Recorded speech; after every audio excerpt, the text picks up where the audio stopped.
Saudara-saudari, sahabat-sahabat yang dikasihi sekalian, kalau kita lihat persekitaran kita, perkembangan zaman sejak beberapa dekad yang terakhir ini, kita boleh nampak dengan jelas perkembangan semakin ramai orang yang berniaga, usahawan-usahawan yang muda, yang habis universiti pun dah terus berniaga, tak kerja dulu. Dan dulu mungkin kalau kita tanya orang, majoriti kita dengar mereka kerja kat mana. Tapi sekarang ni trend dan satu budaya yang baru kita nampak ni, semakin ramai yang dia beranikan diri dan memulakan perniagaan dia sendiri, menjadi usahawan dalam pelbagai sektor, dalam makanan, butik, fashion, perkhidmatan-perkhidmatan, dan ini satu perkembangan yang sangat baik, alhamdulillah. Dan salah satu golongan yang Allah Subhanahu Wa Taala sayang ini adalah melibatkan orang yang berniaga, orang yang bisnes ataupun usahawan, sehingga kan terdapat banyak hadis-hadis Nabi SAW yang menyentuh tentang usahawan, dan salah satunya adalah yang tertumpu kepada aspek karakter, tingkah laku, sikap peniaga ataupun businessman atau businesswoman yang disayangi oleh Allah Subhanahu Wa Taala. Dan menarik kalau kita lihat hadis ini, hadis yang sahih, Nabi SAW bersabda, "Innallaha yuhibbu samahal bai'i, samahal syira'i, samahal qada'i." Allah Subhanahu Wa Taala sayang kepada orang yang dia murah hati, dia easy going ketika dia menjual, ketika dia membeli, dan juga ketika dia menuntut bayaran ataupun menuntut hutang. Dan dalam hadis yang lain, dalam riwayat Imam Bukhari juga, Jabir bin Abdullah, dalam ungkapan yang sedikit berbeza dengan hadis yang tadi, Jabir radhiyallahu an menyebut bahawa Nabi SAW bersabda, Allah merahmati rajulan samhan idza ba'a wa idza ishtara wa idza iqtada. Allah merahmati seorang yang bersikap mudah, dia murah hati, dia easy going ketika dia menjual, ketika dia membeli, dan juga ketika dia menagih haknya, iaitu bayaran ataupun hutang daripada pihak lain. Dan ini satu pesanan dan juga nasihat yang penting untuk kita, khususnya kalau kita terlibat dalam apa saja sektor yang melibatkan perniagaan. Kita mungkin orang yang menjual, atau kita sendiri mungkin orang yang membeli kan. Musim Ramadan, nak pergi ke raya ni, barangkali ini adalah musim yang paling banyak kita berjual beli sepanjang tahun, kerana musim perayaan. Lepas tu waktu Ramadan ni kita mungkin banyak berjual beli makanan berbuka puasa dan sebagainya. Jadi penting untuk kita lihat bahawa Allah Subhanahu Wa Taala sayang kepada orang yang bila dia membeli, bila dia menjual, dan bila dia menagih haknya atau meminta haknya, dia tidak keras. Sebaliknya dia orang yang easy going, yang murah hati, yang considerate, yang bertolak ansur. Dan ini semua adalah karakter-karakter yang kadang-kadang kita nampak tidak sinonim dengan orang yang berniaga. Bahkan diajarkan mungkin tips ataupun culture-culture tertentu yang kita tak boleh bagi muka, kita tak boleh kesian, tidak ada simpati dan sebagainya.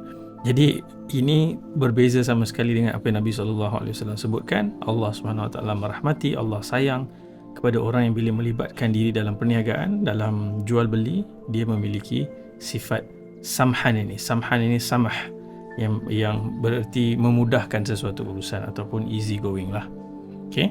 Dan daripada Rafi' bin Khadij, dia juga menyebut satu hadis yang sahih diriwayatkan oleh Imam Ahmad. Qila ya Rasulullah, ayyul kasbi atyabu, kata dia, apakah kerja ataupun mata pencarian yang paling baik? Dan Nabi SAW sebut, amalur rajuli biyadihi wa kullu bai'in mabrur. Nabi SAW kata pekerjaan seseorang dengan tangannya sendiri. Kan, perkataan usahawan tu pun usaha kan, orang yang berusaha sendiri, mengambil risiko tertentu. Dan tentunya juga expanded, maknanya luas juga kepada orang yang bekerja lah. Orang yang bekerja mencari nafkah dengan bekerja sendiri. Maksudnya dia bukan orang yang meminta-minta, mengharapkan belas kasihan orang lain. Tapi pendapatan yang paling baik itu adalah kita bekerja dengan sendiri, dan setiap jual beli, wa kullu bai'in mabrur, dan setiap jual beli itu diberkati. Mabrur ni diberkati. Dan yang memberkati sesuatu jual beli itu termasuklah tadi bersifat easy going, tidak terlalu berkira dan sebagainya. Dan ini satu perkara yang menjadi pesan para sahabat Nabi SAW bila mereka bercakap tentang orang-orang yang masuk ke pasar dan berniaga ni.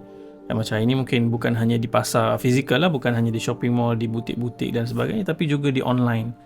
platform kan, ramai orang yang berniaga di online platform ni yang melakukan banyak kebatilan, menipu, guna testimoni palsu, letak gambar yang tidak sebenarnya seperti barang yang dijual, meletakkan janji-janji yang tidak benar. Ini semua akan membawa kepada mudarat yang sangat besar, azab Allah Subhanahu Wa Taala. Bahkan ada Quran dalam satu surah Mutaffifin, wailul lil mutaffifin, neraka wail bagi orang, celaka orang yang menipu dalam timbangan dia. Dia tipu sikit-sikit. Mutaffifin ni bukan tipu banyak-banyak, dia tipu sikit-sikit. Dia nak cuba make one extra ringgit, beberapa sen extra dengan menipu customers dia atau menipu orang yang berurusan dengan dia. Dan Ali bin Abi Talib pernah menyebut dalam satu ungkapan dia, barang siapa yang berdagang namun belum memahami ilmu agama, maka dia akan pasti terjerumus ke dalam riba. Kemudian dia akan terjerumus ke dalamnya dan terus menerus terjerumus. So ini bukan hanya riba sebenarnya, semua elemen-elemen yang dilarang dalam perniagaan ni, bila tak ada ilmu, pakai bedal je, asalkan dapat duit, asalkan boleh buat duit, maka dia akan masuk ke dalam satu lubang yang sangat dalam. Dan bila dia dah dapat duit banyak, tiba-tiba dia tahu benda tu haram, maka dia pula malah mencari helah dan alasan-alasan, dan dia akan terus menggali lubang tu semakin dalam dan semakin dalam. Sebab tu Umar Al-Khattab pada zaman pemerintahannya sebagai khalifah, dia kata, la yattajir fi suqina illa man faqiha aklar riba. Jangan seseorang pun masuk berniaga di pasar kami sampai dia faham betul selok belok mengenai riba, selok belok halal haram dalam perniagaan. Ini semua perkara-perkara yang termasuk dalam prerequisite, syarat-syarat sebelum kita nak menjadi seorang usahawan, peniaga yang baik. Sebab kita kena pastikan apa yang kita dapatkan daripada pendapatan kita itu halal. Sebab lepas tu, kalau kita kadang-kadang orang fikir tak apalah nanti saya bayar zakat. Zakat tidak terpakai bagi harta yang haram. Apabila sumber pendapatan tu haram, bayar zakat banyak mana pun dia tidak menyucikan harta tersebut. Harta yang disucikan itu adalah harta yang dah sememangnya halal. Kemudian dengan zakat harta itu disucikan. Demikian juga bila berniaga, kita bukan hanya soal fikir untung kita dan bukan hanya fikir tentang profit and loss kita, tapi kita juga ada tanggungjawab terhadap orang yang berkarya, bekerja di bawah kita. Sehingga Nabi SAW pesan daripada Abdullah bin Umar radhiyallahu anhuma, Nabi kata apa? Berikan bayaran upahnya sebelum keringnya keringat, ataupun sebelum waktu yang telah ditetapkan lah. Of course, tentunya sekarang ni ramai yang kerja tak berpeluh langsung lah, duduk dalam bilik aircon kan, duduk dekat dalam shopping mall. Bila nak tunggu peluh kering, tak kering-kering lah peluh tu, bila nak bayarnya. Tapi tentunya ada agreement, ini sekian-sekian bayaran, ini KWSP, yang ni SOKSO dan sebagainya. Itu semua mesti diperhatikan oleh seorang yang berniaga. Dan kita selalu kan dengar mungkin orang tu berniaga popular, viral dan sebagainya, tapi kemudian keluar cerita-cerita yang tak baik tentang gaji yang tidak dibayar, atau gaji yang dipotong secara tidak sukarela, dipaksa kepada staf untuk infak balik kepada syarikat, KWSP tertunggak, SOKSO tak pernah bayar, dan segala macam isu-isu yang timbul. Dan ini semua perkara yang sebagai seorang Muslim yang nak dapatkan kasih sayang Allah SWT melalui jalan perniagaan, kita mesti berikan perhatian. Dan kalau kita lihat ayat Ramadan pun bukan hanya bercerita tentang puasa, bukan hanya bercerita tentang Quran, bukan hanya bercerita tentang doa, tapi dalam ayat Ramadan juga Allah menyebut wala ta'kulu amwalakum bainakum bil batil. Dalam surah Al-Baqarah, surah yang kedua ayat 188, Allah kata jangan kamu makan harta orang lain secara batil, dengan cara yang salah. Dan ini boleh jadi dalam kita berniaga. Kadang-kadang kita tipu customer, kita makan harta dengan cara yang batil, atau kita berjaya trik pembeli, penjual, dan kita dapat ekstra, atau kita ambil sesuatu lebih daripada apa yang sebenarnya hak kita. Kita telah makan daripada sumber yang haram. Dan Allah SWT beritahu, kamu dah puasa, dah training 30 hari, 29 hari melatih takwa, patutnya kamu sedar bahawa ia bukan hanya soal makan minum, sembelih tak sembelih, ada logo halal tak ada logo halal. Ia juga melibatkan harta yang kamu makan. Allah guna perkataan ta'kulu amwalakum wala ta'kulu, jangan makan harta. Kita tak makan kan duit tu, kita guna duit tu beli makanan. Tapi kalau duit tu duit yang haram, kita beli pun ayam yang disembelih, baca bismillah 1000 kali pun, dia adalah makan daripada sumber yang haram. Moga Allah SWT lindungi kita semua. Dan satu doa yang Nabi SAW ajarkan untuk kita baca setiap pagi selepas subuh, Nabi kata, Allahumma inni as'aluka ilman nafi'an wa rizqan tayyiban wa amalan mutaqabbala. Ya Allah, sesungguhnya aku mohon kepadamu ilmu yang bermanfaat. Kita nak mencari pendapatan, nak berniaga, nak make money, kita kena ada ilmu. Dan ilmu itu mestilah ilmu yang bermanfaat. Dengan ilmu itu, kita mohon wa rizqan tayyiban. Rizki yang kita dapat itu rezeki yang bersih, yang halal, yang tayyib, yang suci.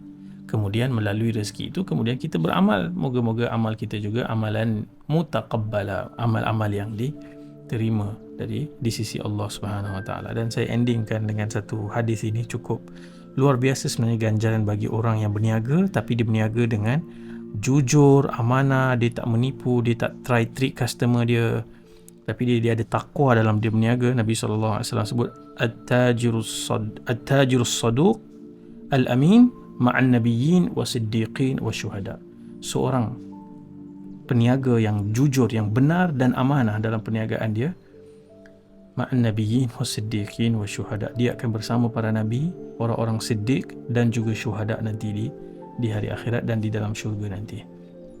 Hadis ini disahihkan oleh para ulama. Moga Allah SWT bukakan pintu rezeki kita seluas-luasnya, rezeki yang halal, penuh barakah, dan seterusnya kita juga berusaha menjadi seorang peniaga, usahawan yang ataupun pekerja yang bertakwa, yang menjaga haknya, yang easy going, tidak terlalu cerewet, tidak terlalu berkira, dan dengan itu kita mendapat kasih sayang Allah, dan dengan itu kita dapat duduk bersama para nabi, orang-orang yang siddiq, yang benar, yang jujur, dan juga para syuhada. Sekian, Assalamualaikum warahmatullahi wabarakatuh.